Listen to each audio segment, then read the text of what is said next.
Nous rappelons que le vélo n'est pas qu'un accessoire de sport ou de loisir, comme cela a été évoqué lors du dernier conseil municipal, mais bel et bien pour beaucoup, un réel moyen de déplacement au quotidien, sain, économique, adapté aux déplacements urbains et bon pour le climat.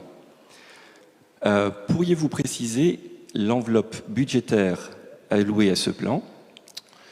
Par ailleurs, nous demandons que cette aide se prolonge au-delà du 31 décembre, car au vu de la surcharge que cela crée pour les équipes d'Opale Vélo Service et des autres commerçants de vélos, nous craignons que tout le monde ne pourra pas profiter de cette offre autrement.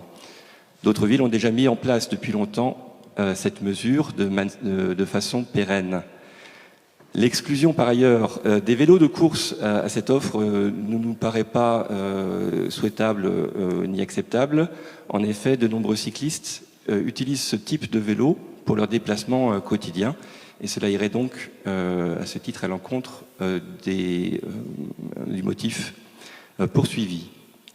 Par ailleurs, concernant le plan vélo et les coronapistes, nous demandons que les pistes temporaires deviennent permanentes après la crise sanitaire. Nous remercions par ailleurs Partageons la rue Calais d'avoir soufflé cette mesure à la mairie en lui adressant un dossier complet le 29 avril dernier et regrettons que son rôle n'ait pas été reconnu dans la communication officielle à ce sujet.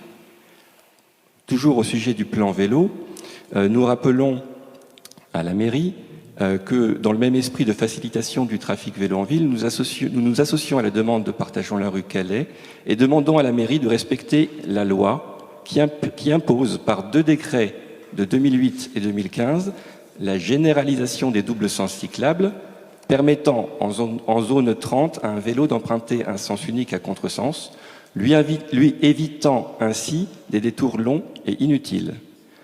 Nous soulignons que les doubles sens cyclables sont expérimentés avec succès depuis 20 ans, sont soutenus par les associations de promotion du vélo, qui ne vont quand même pas mettre leurs adhérents en danger, et qui sont mis en œuvre dans les rues même considérées comme étroites, par exemple à Lille.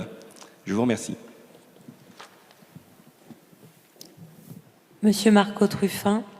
Alors, pour vous rapporter du coup quelques précisions et répondre à l'ensemble de vos questions. La première, c'était sur le montant de l'aide qui est prévu dans le budget. Monsieur Grenat rapportera tout à l'heure